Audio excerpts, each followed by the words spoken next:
இவர்கள் திராவிட பொங்கல் அப்படின்னு சொல்லிட்டு அந்த பொங்கலையே வந்து நேச்சர் ஆஃப் பொங்கலையே மாற்றி அதில் வந்து நாங்கள் செக்யூலரிசத்தை கொண்டு வரோன்னு அதனுடைய அழகியிலே கெடுக்கக்கூடிய தருவாயில் உண்மையான பொங்கல் அந்த பொங்கலை வந்து கொண்டாடுவதற்கு இந்த தமிழ்நாட்டினுடைய கலாச்சாரத்தின்படியும் இந்த தமிழ்நாட்டினுடைய இந்து மத வழக்கங்கள் படியும் எப்படி பொங்கல் கொண்டாடப்படுகின்றதோ அதை மீட்டெடுத்து நாங்கள் 11 வருடமாக செய்து கொண்டிருக்கிறோம். இந்த வருடமும் நாங்கள் செய்ய போகிறோம். இப்போ இவர்கள் பொங்கல் நீங்கள் போன வருஷமே பார்த்துருப்பீங்க. ஒரு செட்டப் ஸ்டூடியோ மாதிரி பாட்டு, அதில் வந்து தீயே எரியாது. அதில் வந்து முதல்வரும் அவர்களுடைய துணைவியாரும் அந்த பொங்கல் செய்கிற மாதிரியான புகைப்படங்கள்லாம் வெளியே வரும். அது உண்மையான பொங்கல் இல்லை.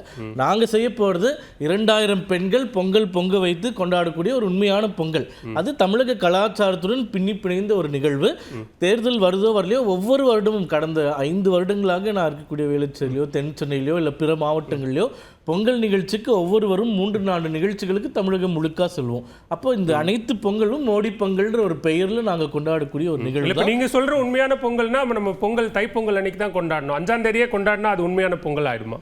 அதான் சொல்கிறேன். இப்போ இவர்கள் கொண்டாடுவது முன்னாடி பின்னாடி தான். அதில் பல டிஃபிகல்ட்டிஸ் இருக்குது.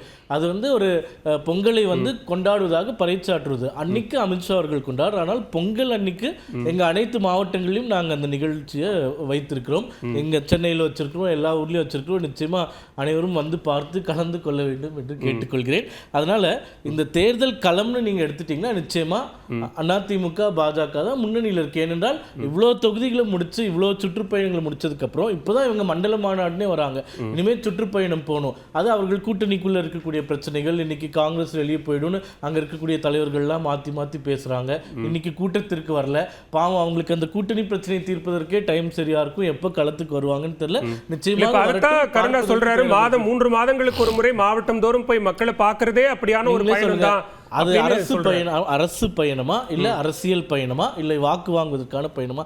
முதலமைச்சர் இருக்கும்போது அவருடைய கடமை செய்கிறார், சுற்றுப்பயணம் போறார், ஆய்வு மேற்கொள்றார், அது எல்லாமே பண்றார். பட் அது வந்து தேர்தலுக்கு தயாராகுது. அப்ப நீங்க தேர்தலை முன்னிறுத்தி தான் இந்த சுற்றுப்பயணம் போறீங்களா அப்படின்ற கேள்வி வருது. அது முதலமைச்சராக அவர் கடமையை செய்கிறார்.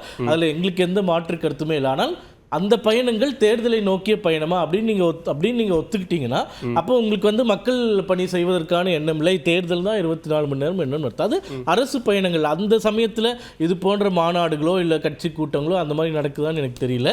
கட்சிக்காக தேர்தலுக்காக இவர்கள் முன்னெடுத்திருக்கக்கூடியது இப்போ தான் நாங்கள் பார்க்குறோம். அதுவும் இந்த இளைஞரணி மாநாடு திருவண்ணாமலையில் நடந்தது. இப்போ கனிமொழி அவர்களுடைய மாநாடு கொங்கு பகுதியில் நடந்தது. இப்போது தஞ்சாவூரில் நடக்குதுன்னு சொல்கிறாங்க.